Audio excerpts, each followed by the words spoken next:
Hello and welcome to this Tales from the Hangar Aviation Rarities episode about the very obscure Belgian Peetermans S.E.A. and S.E.A. aircraft. Former Belgian military pilot Maurice Peetermans in the early 1930s set up the company S.E.A.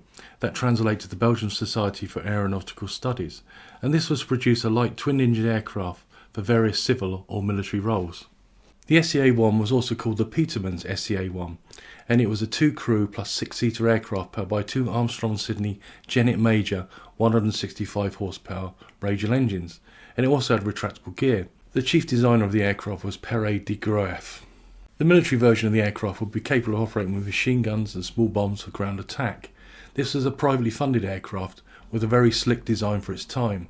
It was built using mixed materials, welded steel tubes covered in plywood. It was also very similar to another aircraft of that time, the Airspeed Envoy. The S.E.A. was registered on the 28th of May 1936 as OOPET, and it first flew a couple of months later, and by early September 1936 it had flown for 15 hours. It was then exhibited at the Brussels Salon in May 1937, and it was praised for its high standard of build quality. In the summer of the same year it was tested by the French CEMA Flight Test Centre. During this period it was used by Peetermans on various trips abroad pursuing orders. However, the Belgian Air Force abandoned the idea of ordering a 2-engine light aircraft and switched the requirements for a single-engine 4-seat liaison and training aircraft.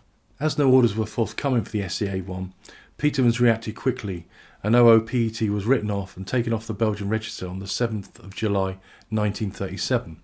The single S.E.A. was then transferred very quickly into S.E.A. for the Belgian military requirement. This would now be a 4-seater powered by a single 340 horsepower Armstrong-Sydney Cheetah 9 engine. This prototype had spatted fixed gear as a quick temporary measure, but the production versions would have retractable undercarriage. The S.E.A. would also be available for both military and civil markets. The new aircraft was registered OOPET and first flew mid-August 1938.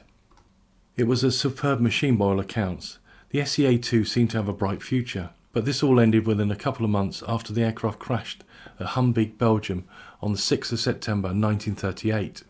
So in 1939, Peetermans then bought the licence for the Walters Oplinter W4 to be called the S.E.A. of which 3 examples were started. It is reported in July 1939 2 aircraft were exhibited in Brussels at the Salon, and possibly included the original W4 prototype. The S.E.A. was also being developed, and it was going to be a larger and more powerful version of the W4 for military training, with a 6-cylinder engine and retractable gear, but this never materialised. World War II in the end finished the Peetermans S.E.A.'s promising, interesting and very obscure aircraft. Thanks for watching. Please drop a comment, like, subscribe or share, as this is always appreciated.